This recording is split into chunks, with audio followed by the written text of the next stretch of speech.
In 1992, just months after the collapse of the Soviet Union, a retired military engineer walked into a small Moscow newspaper office carrying a tube of aging blueprints.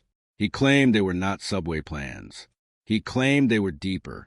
According to him, beneath the streets of Moscow, beneath the traffic, beneath the historic cathedrals, beneath the official metro system used by millions, there was another network, one not shown on public maps, one that did not appear on construction records, one that connected the Kremlin to secret bunkers miles outside the city.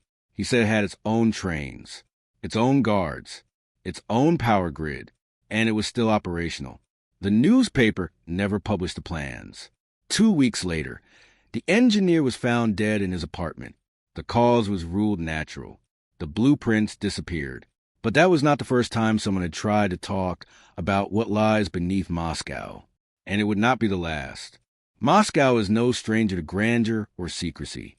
The public metro system, opened in 1935 under Joseph Stalin, was designed not merely as transportation, but as a symbol of power. Chandeliers hang from ceilings of marble. Mosaics depict workers and soldiers bathed in eternal triumph. To descend into the Moscow metro is to enter a palace beneath the earth.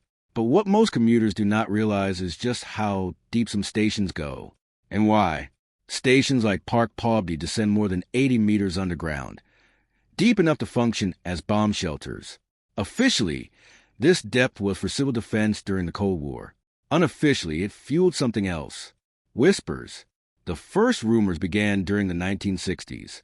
Workers assigned to late-night maintenance shifts reported sealed steel doors in tunnel walls, doors not marked on engineering diagrams. Some described hearing distant train movements long after the last scheduled metro had stopped running. When supervisors were asked, the answer was always the same. You did not hear that. In the Soviet Union, certain questions had consequences. By the 1970s, urban explorers were rare and dangerous. Access to tunnel infrastructure required high-level clearance. But even within military circles, stories circulated of a parallel system known only as D6. It was said to be deeper than the public metro, deeper than any civilian shelter, constructed in absolute secrecy, allegedly commissioned by Stalin himself. Its purpose? To evacuate leadership in the event of nuclear war. But evacuation to where? That is where the stories become darker. Some former defense officials claim the tunnels connected directly to underground bunkers outside Moscow, massive fortified complexes buried beneath forests and military zones. One rumor location was beneath Remenki, where locals whisper about restricted construction sites guarded around the clock. Satellite images in the late 1980s showed unusual ventilation shafts in wooded areas far from known infrastructure. Official explanation: water management systems. But the shafts were spaced too evenly, too deliberately, and they extended far deeper than required for drainage. Then came the collapse of the Soviet Union, and with it chaos. Archives were mishandled. Military funding evaporated. Officials disappeared into private life. For a brief moment in the early 1990s, secrets slipped through cracks in the system. That is when the term Metro-2 first appeared in print. A small Russian magazine published an interview with a former KGB officer who claimed the secret system had been operational since the 1950s. He described platforms without decoration, trains without windows, stations built entirely of reinforced concrete. He claimed there were 4 main lines. He claimed the public was never meant to know. The government denied everything. They called it fiction. But denials only made the rumors stronger. Urban legends evolved. Some said the tunnels housed emergency command centers. Others claimed entire underground cities existed, capable of sustaining thousands of officials during prolonged war. And then there were the disappearances. In 2004, a group of urban explorers allegedly entered restricted metro service corridors near the Taganskaya district. According to online forum posts, they found a tunnel branching downward at a sharper angle than standard metro lines. They followed it. Their final message online read, "We found something. This isn't abandoned." They were never heard from again. Authorities claimed no record of such individuals existed. No missing persons report connected to metro tunnels. No evidence of unauthorized access. yet the forum thread was deleted within days. Screenshots remain. Today, if you walk through central Moscow near the Kremlin, everything appears ordinary. Tourists gather, traffic moves, life continues. But beneath your feet may lie something else entirely, because several independent researchers have pointed out a peculiar pattern. Certain government buildings align almost perfectly along suspected underground corridors. The Kremlin, the Federal Security Service headquarters, the Ministry of Defense, all positioned in a line that could theoretically connect via a deep tunnel. Coincidence? Perhaps, but architectural blueprints from Stalin's era reveal a pattern of over-engineering, foundations extending far deeper than structurally necessary. Why build downward when upward space was plentiful? And then there is the metro itself. Some train operators, speaking anonymously decades later, describe moments when signals would briefly override their systems, forcing temporary stops without explanation. During those pauses, they claimed, another train would pass in darkness beyond visible tracks. Silent, unlit, moving fast. Official records show no such trains. And yet, Moscow's metro map has changed subtly over time. Stations appear. Lines extend.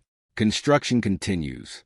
If a parallel system existed, it would be hidden within expansion, camouflaged by growth, which raises the most unsettling question. If Metro-2 was built for Cold War evacuation, why would it still be operational? The Soviet Union fell in 1991. The Cold War ended. Yet credible researchers argue that deep underground maintenance budgets continue under classified military spending. Ventilation systems require upkeep. Tracks require inspection. Power grids require monitoring. Who maintains a system that does not exist? And who rides its trains? In 2015, a former municipal construction worker gave a quiet interview to a regional outlet. He claimed he had once been contracted for deep reinforcement work beneath an existing metro line. The job required surrendering his phone, signing non-disclosure agreements, being escorted by armed guards. He described ascending in an industrial lift far deeper than any public station. When asked what he saw, he hesitated, then said, concrete, steel, and a platform that looked newer than anything above. When pressed about signage, he responded, there were no names, only numbers. The interview was removed within 48 hours.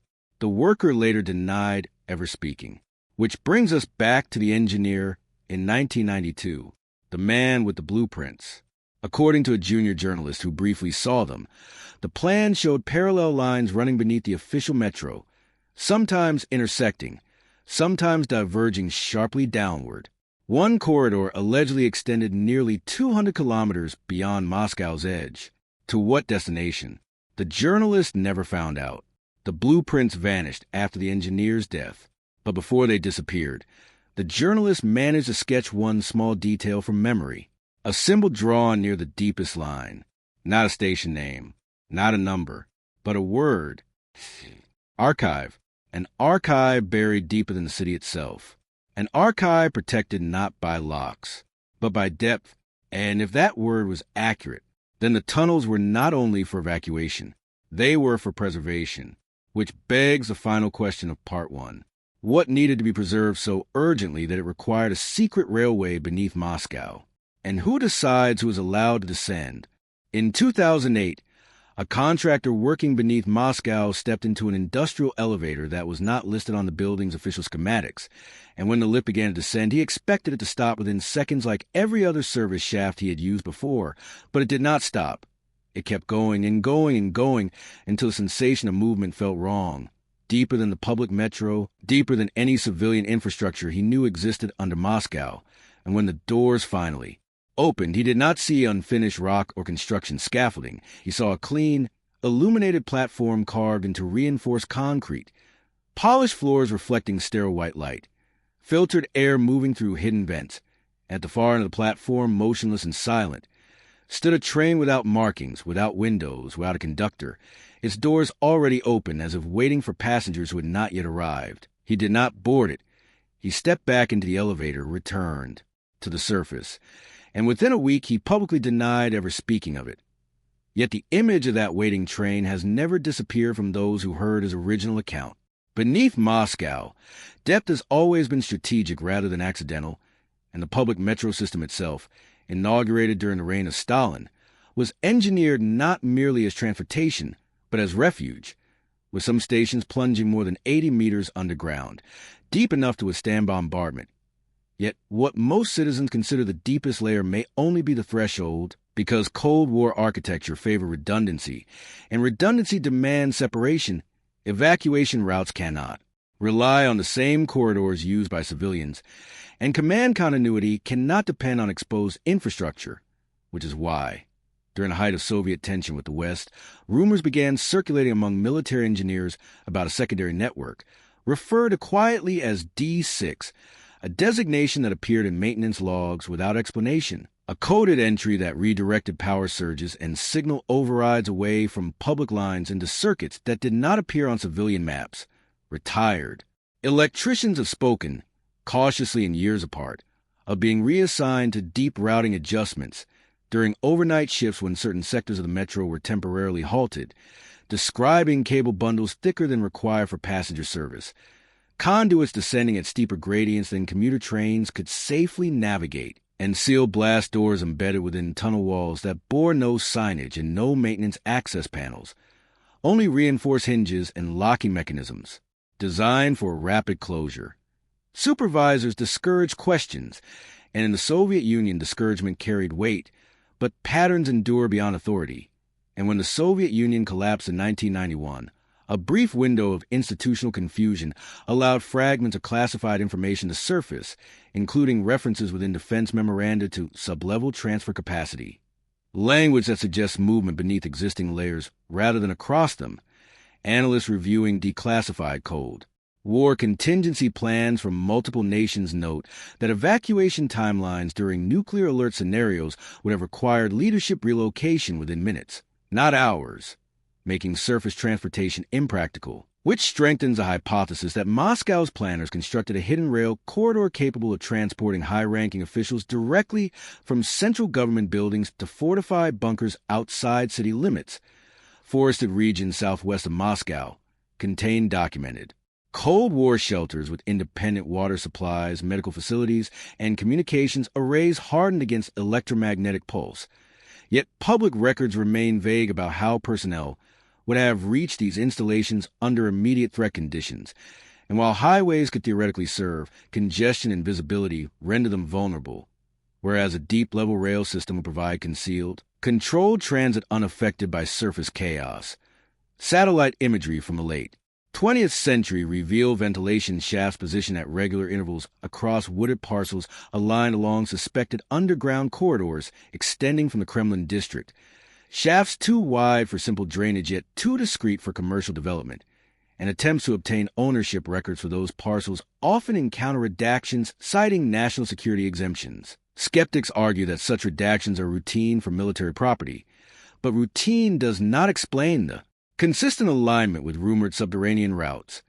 Metro operators have quietly described unexplained 90-second signal freezes during which their trains halt automatically, followed by the sensation of distant rail movement beneath them, a low metallic vibration distinct from adjacent track acoustics. And though auditory distortions are common in tunnel systems, the uniformity of these accounts across decades suggests either shared myth or shared experience. Architectural historians studying Stalin-era construction emphasize the regime's obsession with permanence and survival, noting that foundation depths in certain government complexes exceed structural necessity by significant margins, incorporating vertical shafts later sealed with welded steel plates, shafts dimensioned for freight elevators rather than plumbing or ventilation, implying potential access points to deeper layers. If Metro-2 exists, it would likely be integrated within these reinforced foundations, concealed beneath official expansion projects and masked by ongoing metro development that provides plausible deniability for excavation activity. The contractor's account of polished floors and active ventilation challenges the notion of abandonment, because in used subterranean spaces accumulate moisture, mineral efflorescence, and decay, yet he described none of these, instead noting a sterile atmosphere comparable to operational infrastructure. And perhaps most unsettling was his observation of a digital clock mounted on the far wall of the platform, its red numerals counting downward from an indeterminate value, a feature inconsistent with storage facilities but aligned with scheduled departures or time protocols. Critics question whether stress-induced memory distortion influences recollection, yet he maintained before retracting his statement that the elevator descent lasted longer than any he had experienced in Moscow's public system, implying a depth exceeding documented. Metro limits. Shortly after his brief disclosure, he relocated outside the region and declined further communication, fueling speculation that either embarrassment or pressure silenced him. The notion of an underground archive, introduced by the vanished 1992 blueprint reportedly labeled Archive, expands the purpose of the network beyond evacuation, suggesting preservation of sensitive materials, intelligence records, or technological assets deemed too critical to risk surface vulnerability.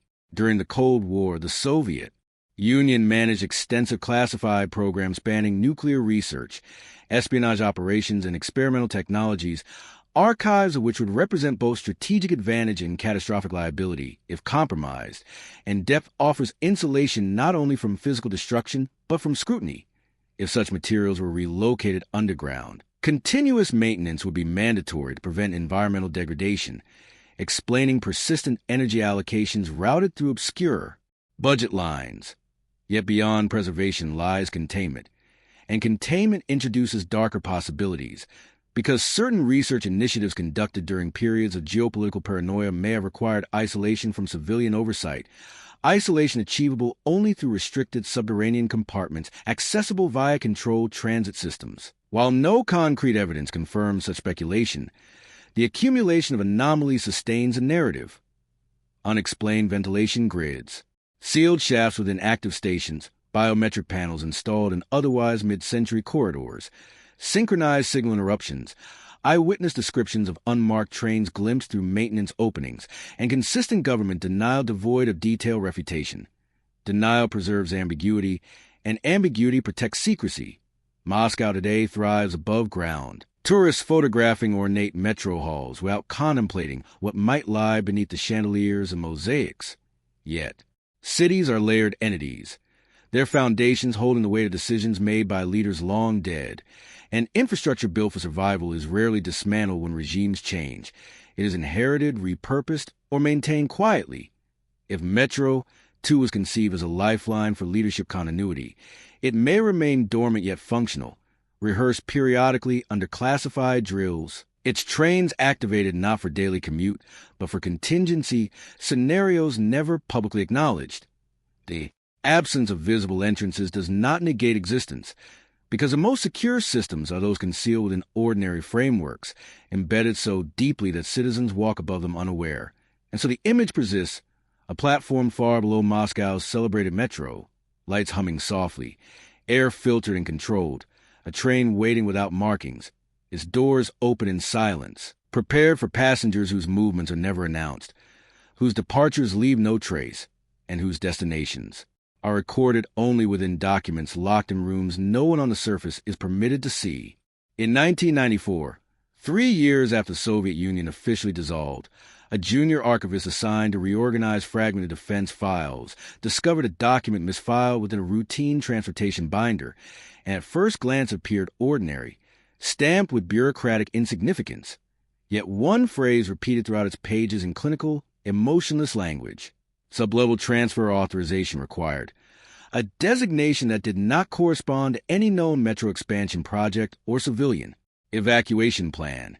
And what unsettled the archivist was not merely the terminology, but the procedural detail accompanying it, because the document outlined a sequence of actions triggered during continuity event classification alpha, including immediate communication blackout within specific administrative sectors, override of public transit signals across predetermined districts, and activation of an independent rail power system isolated from municipal grids. The archivist later claimed he copied a portion of the text by hand before returning the file to its cabinet, unsure whether it had been misplaced accidentally or intentionally, and within weeks that cabinet was removed entirely from the archive floor under sealed instruction, its contents transferred to an undisclosed facility. And though the archivist kept silent for years, the phrase sublevel transfer remained fixed in his memory like a splinter beneath the skin. Beneath Moscow, where public trains glide past mosaics and marble columns, the existence of hidden layers has always been dismissed as myth, yet the language of emergency planning often reveals what official maps conceal, and continuity doctrines across nuclear-capable states share one principle. Survival command structure ensures survival of governance. And in the Soviet framework, this doctrine reached near-obsessive proportions after the devastation of World War II and the onset of Cold War hostility. Planners engineer redundancies upon redundancies, constructing bunkers, backup communication arrays, and hardened facilities buried deep enough to withstand catastrophic bombardment. Yet relocation from the Kremlin to distant bunkers within minutes required infrastructure invisible to the public, and the sublevel transfer. Document described a sequence in which pre-designated officials would receive coded alerts directing them not to surface evacuation points, but to interior corridors within their own buildings. Corridors connected to secured shafts descending beyond public foundations. According to the archivist's recollection, the document referenced Tier 3 platforms, a classification implying multiple subterranean levels, and specified that trains assigned to sublevel transfer would operate without external lighting and without public scheduling integration, suggesting total isolation from civilian systems.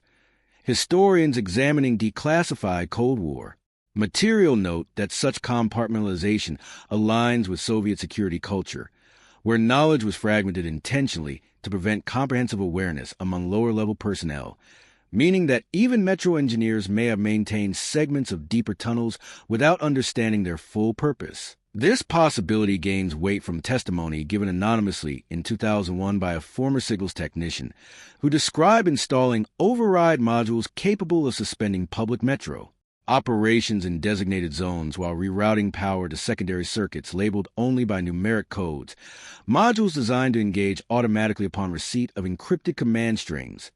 He insisted he was never informed what the secondary circuits powered, only that they required uninterrupted supply even if citywide outages occurred. Skeptics argue that redundancy in capital infrastructure is standard practice, and they are correct, but redundancy typically remains documented within publicly accessible planning frameworks once declassified, whereas the sublevel transfer references never surfaced in official metro histories.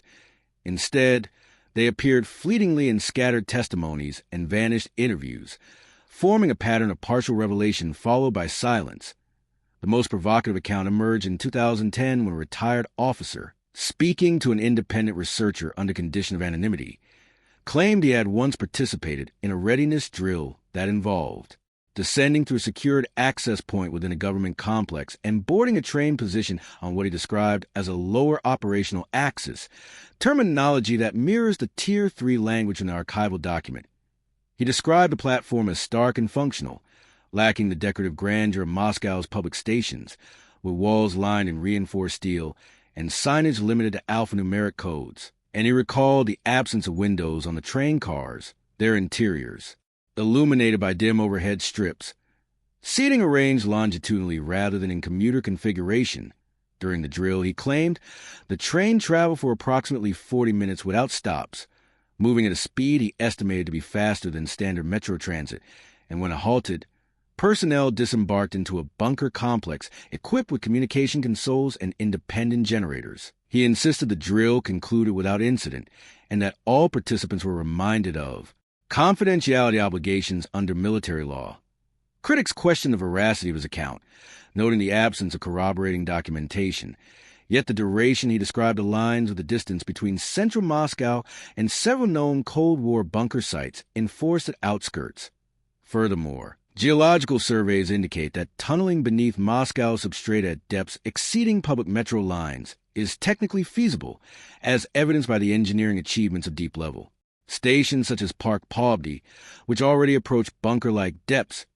If Metro-2 or its equivalent exists, it would not require revolutionary technology, only secrecy and sustained funding.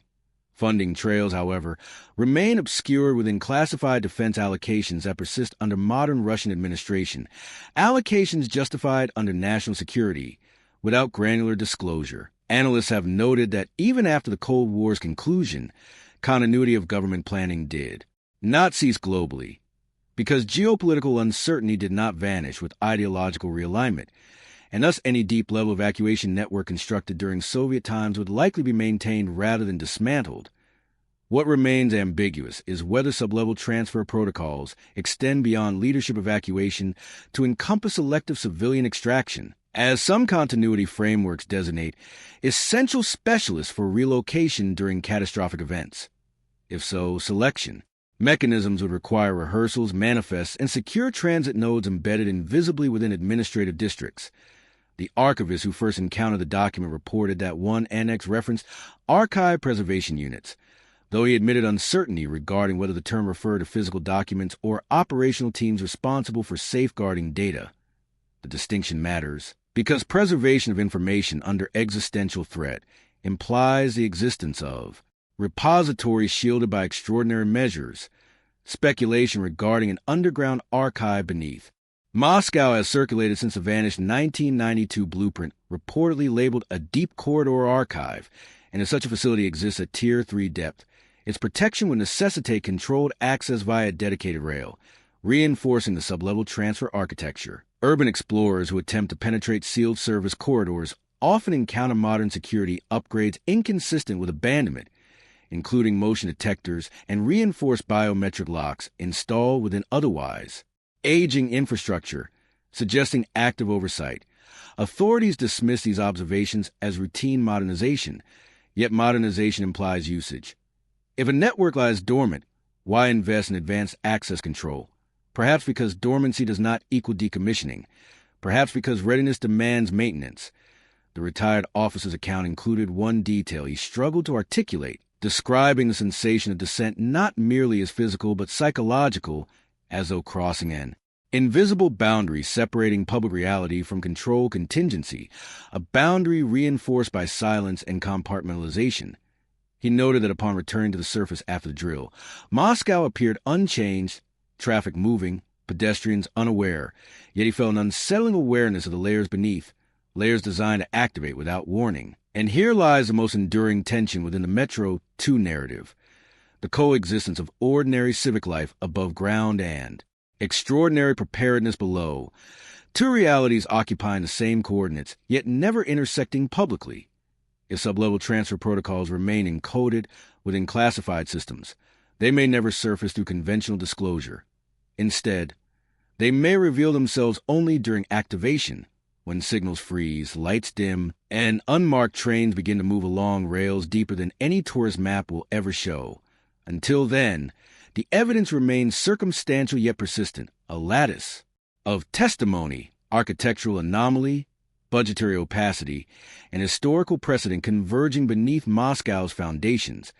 And as long as those foundations remain inaccessible to independent verification, the possibility endures that somewhere below the chandeliers and marble of the celebrated Metro, beneath the noise and light of a capital city, an entirely separate system waits in readiness, governed by protocols written decades ago, triggered by phrases few are permitted to read, and designed for a moment when sublevel transfer ceases to be theory and becomes motion. If the tunnels beneath Moscow were built for survival, then they were not meant to end beneath the city at all. They were meant to escape it. And in the dense forest southwest of the capital, beyond suburban rings and guarded highways, lies a site that has long drawn the quiet attention of researchers, satellite analysts, and former military personnel who refuse to speak on record but confirm one thing. Something significant was built there, and it was never truly abandoned. The forest near Remenki has been a focal point of persistent speculation for decades, largely because of an unusual pattern visible from above. A fenced compound concealed among trees, access roads that appear over-engineered for a simple storage facility, and ventilation shaft positioned at intervals inconsistent with shallow structures. During the Cold War, Western intelligence analysts noted increased activity in this region, but documentation remained classified, and after the Soviet collapse, curiosity shifted from geopolitical threat to architectural mystery. Then, in 2014, independent satellite imagery researchers comparing archival datasets noticed something strange. Over several nights, thermal signatures in the forest compound fluctuated dramatically despite no visible construction above ground, suggesting either deep mechanical systems activating intermittently or testing procedures conducted underground. The anomaly lasted 3 nights, then ceased. No public explanation was ever offered.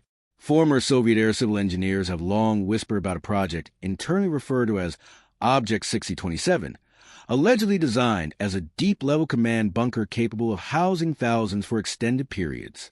While no official record confirms the designation, the scale described by these accounts would necessitate substantial logistical integration with the capital.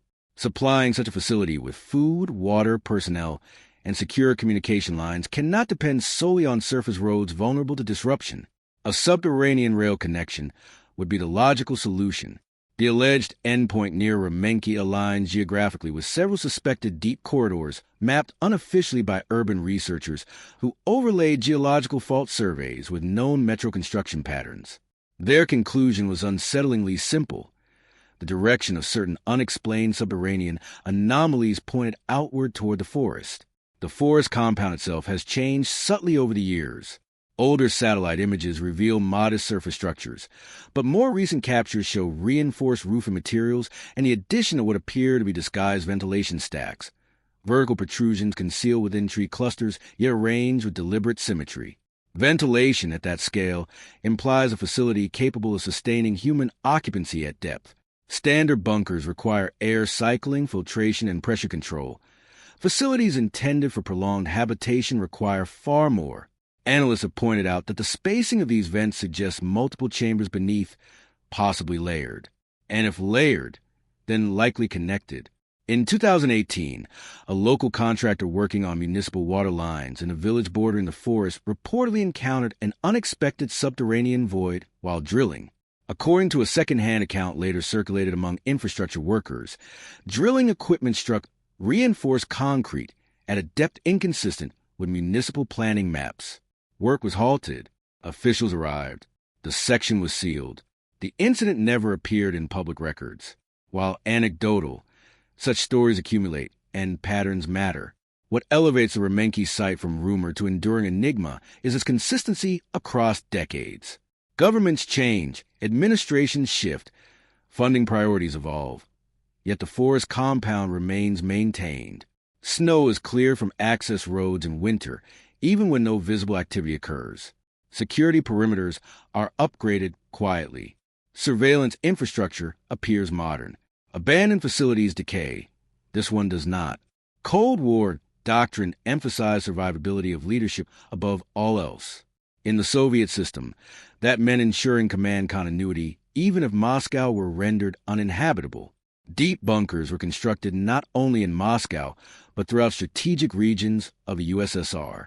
However, proximity to the capital matters. A bunker reachable only by surface convoy is vulnerable.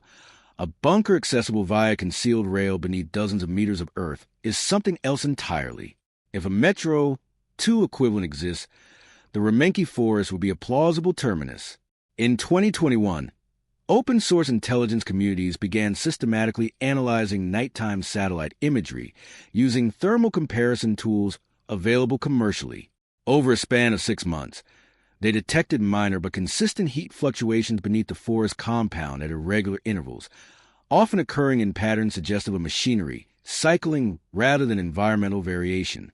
The fluctuations did not align with seasonal heating or natural geological activity. When mapped against public metro operational schedules, an intriguing coincidence emerged. Several of the strongest thermal events occurred during late-night hours when Moscow's public metro experienced brief power modulation windows for maintenance. Correlation does not equal causation, but the alignment provoked renewed discussion among researchers who had nearly exhausted the topic. Meanwhile, Russian state media occasionally references modernization of strategic infrastructure, a broad term encompassing everything from missile silos to communication nodes. Rarely are specifics provided. Yet budget allocations categorized under civil defense and emergency management remain substantial. Continuity planning did not vanish with the Cold War. It evolved.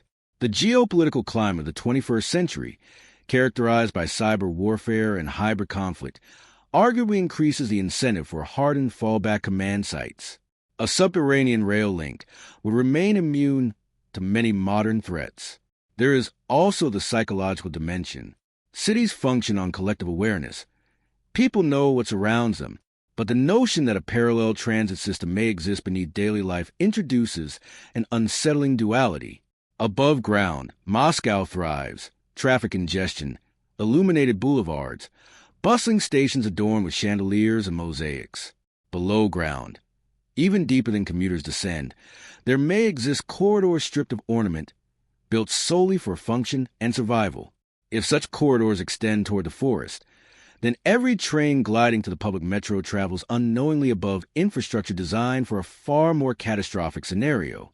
No verified photograph of a Metro-2 train has surfaced. No authenticated blueprint confirms its full layout. And yet, the forest endpoint persists in testimony. A retired logistics officer once described being transported during a classified exercise to a wooded facility outside the capital via underground means. He would not elaborate. He did not need to. The phrasing alone echoed decades of speculation. Perhaps the most telling detail is silence. If the Remenki compound were insignificant, officials could easily dismiss rumors with transparency. Instead, inquiries are deflected, access is restricted, documentation remains sealed. Secrecy alone does not confirm existence. But when secrecy aligns with physical anomalies, budgetary patterns, doctrinal precedent, and consistent testimony, dismissal becomes more difficult. The forest does not advertise what lies beneath it. Trees grow, seasons change, snowfall erases footprints. But beneath the soil, if the sublevel transfer protocols described in long-vanished documents are real, then steel rails may extend quietly from the heart of Moscow to chambers designed to endure what the surface cannot. And if those chambers remain operational, maintained, ventilated, monitored, then the system is not relic but readiness. The night satellite images captured movement that cannot be fully explained, but they revealed something more powerful than confirmation: continuity. Whatever was built in that forest was not abandoned with the fall of the Soviet Union. It persists. And if it persists, then the tunnels beneath Moscow do not end in myth. They end in purpose. In cities layered with history, infrastructure evolves like sediment, each generation building atop the last, sealing passages, rerouting conduits, reinforcing foundations. And beneath Moscow, that layering reaches extraordinary depth, both physically and administratively, because what exists underground is not merely transport but strategy, not merely architecture but contingency. And in recent years, subtle changes inside some of Moscow's deepest public metro stations have reignited quiet. Speculation among engineers, contractors, and observant commuters who notice what most overlook. Stations such as Park Pobdi and others descending dozens of meters below street level were engineered during eras when Cold War anxieties shaped design philosophy, and their immense escalator shafts and reinforced walls have always fueled curiosity. Yet beginning around 2016, modernization projects introduced security features that seemed disproportionate to routine transit upgrades. Biometric access panels embedded within maintenance corridors, reinforced blast-style doors installed behind. Innocuous utility rooms, fiber optic conduits routed downward beyond documented schematics, and ventilation retrofits capable of operating independently from municipal grids. Publicly, these were described as safety enhancements, resilience against terrorism, infrastructure renewal. Privately, some technicians noted something else. The pattern of upgrades did not align with passenger flow, but with compartmentalization. One civil engineer, who later relocated abroad, recounted participating in a contract to recalibrate pressure doors in a restricted section adjoining a deep-level station. The blueprint he received showed only a fraction of the corridor he physically observed. Beyond a temporary partition stood a continuation, unfinished concrete extending into darkness, equipped with rail grooves narrower than metro gauge, but clearly intended for guided movement. When he inquired, he was told it was legacy infrastructure awaiting assessment. The partition was removed after his team completed assigned tasks. Updated blueprints excluded the extension entirely. He never saw it again. Such anecdotes remain unverifiable individually. Yet collectively, they form a mosaic too consistent to ignore. Security professionals analyzing urban hardening strategies emphasize that modern states integrate continuity planning into civilian systems to avoid conspicuous duplication. Rather than constructing visibly separate facilities, they embed fallback capacity within existing frameworks. If Moscow inherited a deep-level network from Soviet times, integrating it quietly into contemporary metro modernization would be efficient. This would explain why certain stations receive disproportionate investment relative to passenger volume. It would explain why corridors sealed for decades suddenly undergo reinforcement. It would explain why maintenance staff sign confidentiality addenda rarely required for routine transit projects. Another layer of intrigue involves communication redundancy. Telecommunications specialists who worked on metro fiber upgrades describe installing dual-channel, encrypted lines routed through vertical shafts not terminating at station control rooms, but descending further. One technician described the cables as part of a parallel backbone, distinct from civilian data networks. When pressed on destination, supervisors cited government resilience nodes. The phrasing echoes Cold War terminology updated for digital age threats. If tunnels once built for nuclear contingencies now support cyber-resilient command infrastructure, their purpose has evolved rather than vanished. Commuters occasionally report encountering uniformed personnel positioned near unmarked doors late at night when stations close. While security presence in a major capital is expected, the locations are peculiar, not at ticket gates, but near maintenance access points leading downward. Photography in these areas is discouraged more assertively than elsewhere. Urban explorers attempting to map sealed corridors frequently encounter newly installed alarm systems, where previously there were none. One explorer described reaching a dead-end wall that sounded hollow upon contact, yet thermal imaging detected cooler air seeping from hairline seams, suggesting airflow beyond the apparent terminus. Within weeks, that access route was permanently sealed. Historians of Soviet engineering remind us that deep infrastructure often served dual use by design. Stations functioned as bomb shelters. Escalator shafts could be sealed by pressure doors. Power systems were built with isolation capability. What distinguishes current speculation is the scale implied. A shelter beneath a station is plausible and documented. A separate rail axis extending beyond public lines is another matter. And yet, when examining topographical data, certain stations align geographically with the forest endpoint near Remenki discussed in previous accounts. If a concealed corridor exists, its integration points would logically be at the deepest nodes. Budgetary transparency remains limited. Allocations categorized under urban security and civil defense appear substantial but lack itemized public detail. Analysts tracking infrastructure spending note spikes corresponding to years when specific deep stations underwent renovation. Renovation, in this context, could encompass far more than tile replacement. It could involve reinforcement of access shafts leading to older tunnels never decommissioned. There is also behavioral evidence. In 2022, during a large-scale emergency preparedness drill announced publicly as a metro evacuation exercise, certain central stations were closed briefly beyond scheduled maintenance windows. Official explanations cited signal testing. Yet independent observers tracking train frequency reported anomalies. Brief suspensions not propagated through public scheduling apps, as though separate routing protocols had engaged momentarily. If sublevel transfer systems described decades earlier still exist, drills would be necessary to maintain readiness. Such drills would be masked within routine operations to avoid public alarm. The psychological barrier remains formidable. To accept that a parallel transit system may operate unseen requires confronting the possibility that governance maintains layers of contingency beyond public comprehension. Yet, historically, this is not extraordinary.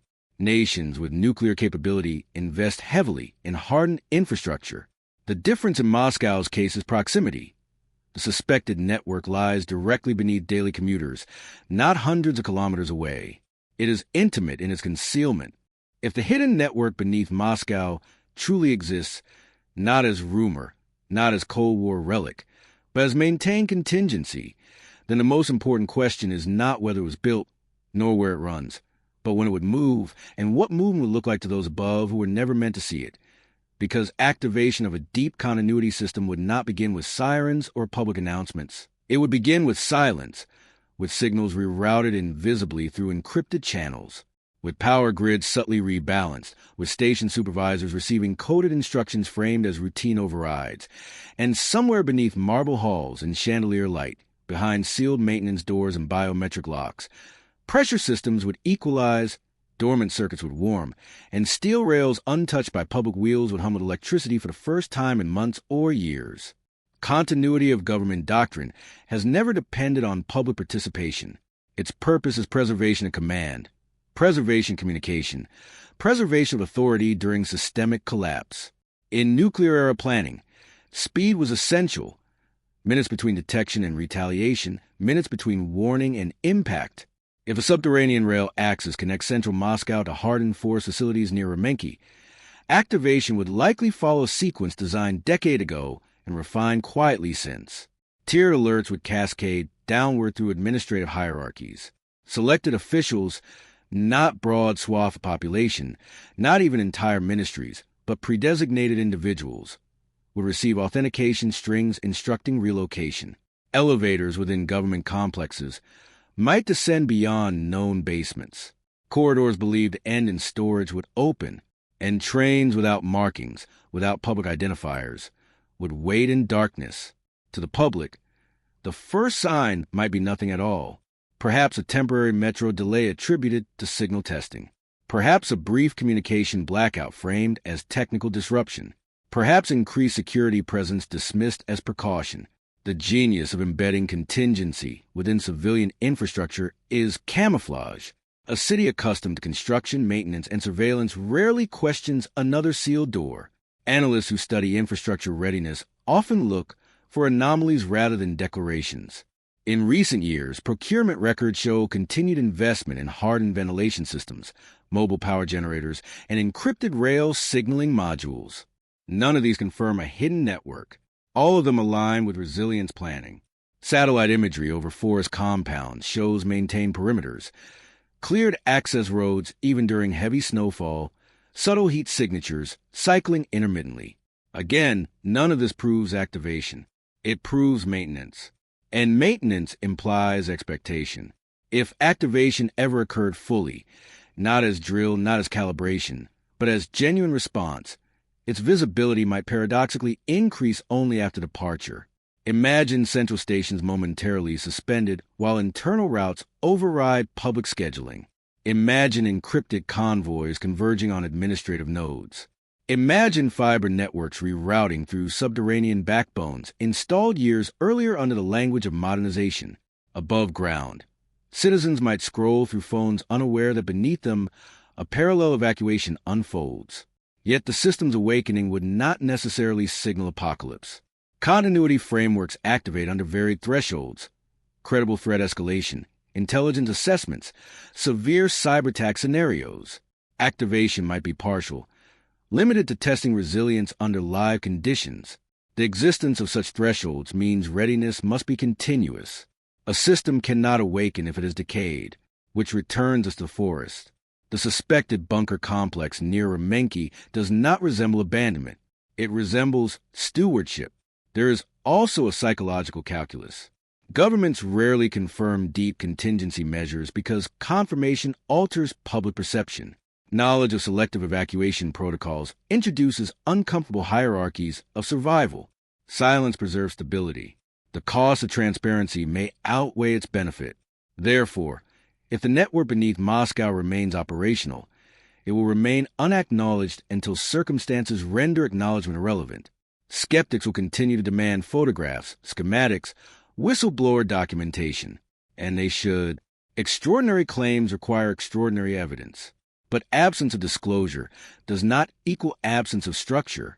Throughout history, strategic facilities have remained classified for decades before gradual revelation. Deep military installations in multiple nations were once dismissed as rumor before eventual confirmation.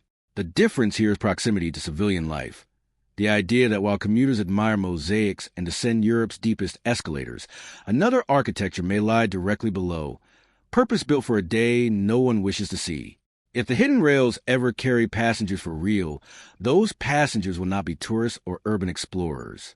They will be individuals selected long before crisis, their names embedded in protocols written in vanished binders like the one discovered in 1994 referencing sublevel transfer authorization.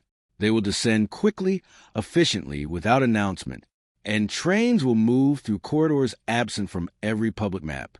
Perhaps the system will never awaken beyond drills and maintenance cycles. Perhaps it remains a relic sustained out of caution rather than expectation. But caution itself reveals something fundamental. The architects who conceived a believed catastrophe was possible enough to justify steel, concrete secrecy, and decades of preservation. That belief does not disappear easily. It evolves. Above ground, Moscow continues.